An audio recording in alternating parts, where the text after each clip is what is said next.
No matter how capable and powerful a narcissist pretends to be, they are highly incompetent. They do not have the resilience one needs to succeed at life. They do not have the basic life skills, but they like to believe they know it all. They like to believe they are the jack of all trades, but in reality, they are master of none. They have created this false construct for themselves and have made that their reality. The false construct tells them nobody is better than you. You are the one who deserves to be admired. You are the one who deserves to be put on a pedestal. You're the one who deserves all the praise because you are better than everybody else. But you and I both know that is not true, which is why in today's episode we're going to talk about 5 basic life qualities a narcissist does not have. Hi, I am Danish, a narcissistic abuse recovery professional. I welcome to you my channel. Thank you so much for tuning in. If you are new and have not subscribed already, I highly request you to do so because your subscription to the channel helps spread awareness about narcissistic abuse. Let's straight away dive into the topic by talking about the first quality they can never have, and that is being thankful or being grateful. A narcissist cannot be thankful ever. They're constantly plagued by a deep sense of dysphoria or dissatisfaction with life. They always chase new things. They are always addicted with something that keeps them distracted because they feel this deep sense of emptiness. The major difference between the emptiness that you feel because of the trauma they caused you and their emptiness is the awareness. You know it is coming from within and you have to work on it to fill it with self-love, presence of yourself, compassion, and all those good things. But with the narcissist, they try to find an external solution to the internal problem. They completely disregard all the clues they get from their environment that suggest one and the only thing. You are the problem. You need to look within. You need to work on patterns. They remain under this impression that everybody else is the problem and they are the victim. They keep self-victimizing themselves, and that is what maintains and sustains this constant sense of dysphoria, this dissatisfaction. That's why I say they are their own biggest enemy. No matter how much they have, no matter how much you love them, no matter how satisfied they should feel, it's not enough. And a narcissist is doomed because they would never know what is not making them feel enough. They will always stay in the chase, and that will lead to their demise. Quality number 2, lack of adaptability. A person needs to be adaptable to a certain extent. They need to be accepting of others to just coexist with their peers, with their families, with their partners, because nobody is perfect. Yet the narcissist seeks that perfection in every other person they meet, which is why their constant urge to devalue others is what takes the driver's seat. They cannot form true connections because nobody is ideal in their mind. They do idealize you or other people initially, but then when they see that human element to you, you are equalized to trash. The truth no narcissist will easily accept is that they feel small within, extremely small. They see themselves as the trash they think you are. They're quite rigid and perfectionists, which is not to say every perfectionist is a narcissist, but every narcissist is a perfectionist in one way or the other.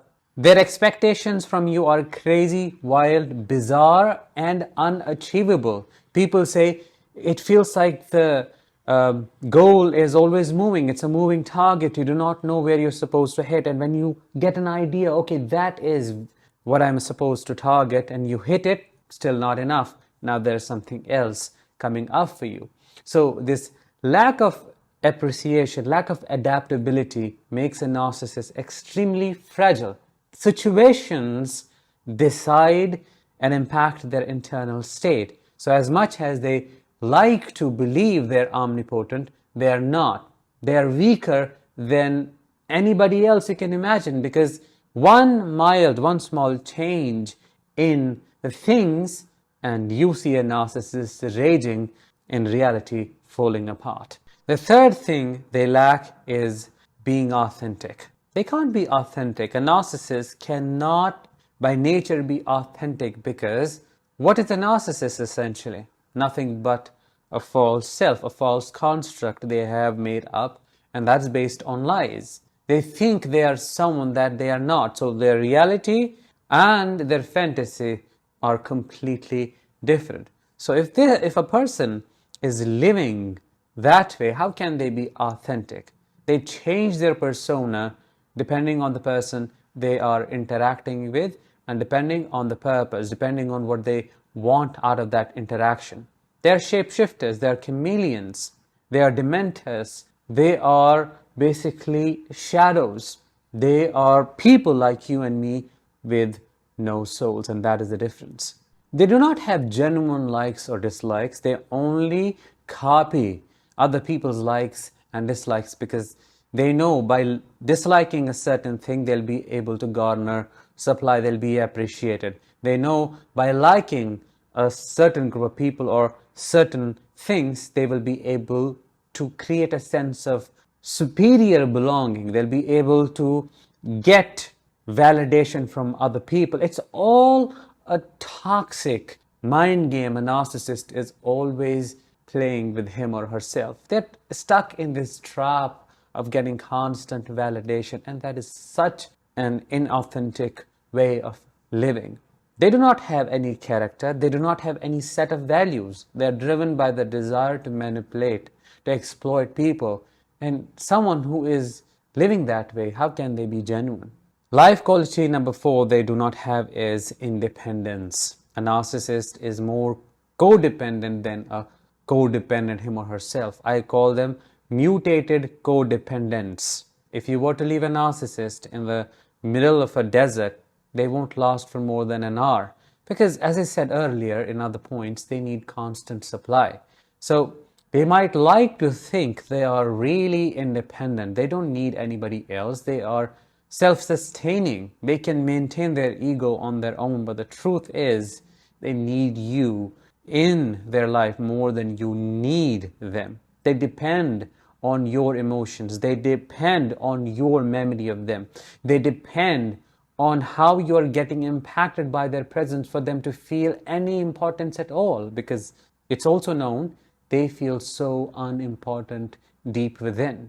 They are nothing but a huge lie who needs to be constantly told and believed in for it to exist. Once the light shines in, the light of truth, the light of who you are and how you do not need to be with them, their foggy self melts away, it goes away. That is how frail they are, that's how weak they are. But in that weakness is the toxicity that comes across as very strong, very pushy, and life-altering, as you know.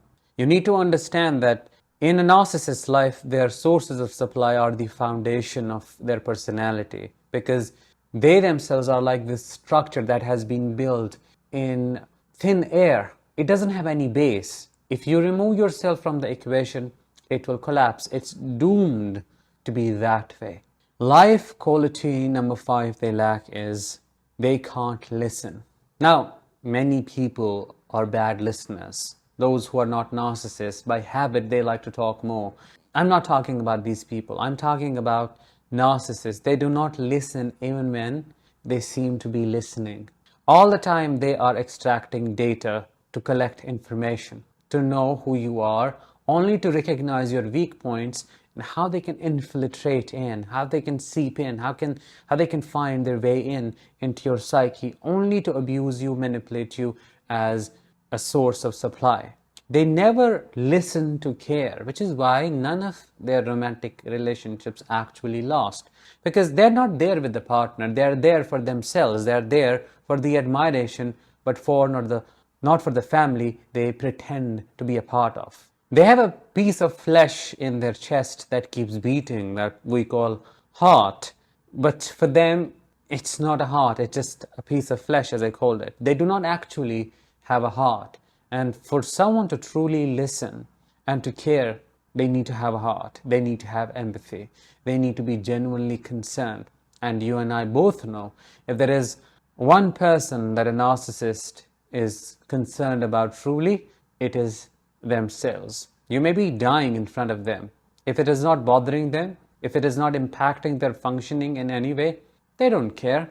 They'll justify why you are suffering, and they will want you to suffer more because that makes them feel superior and more powerful, especially if that suffering is caused by them.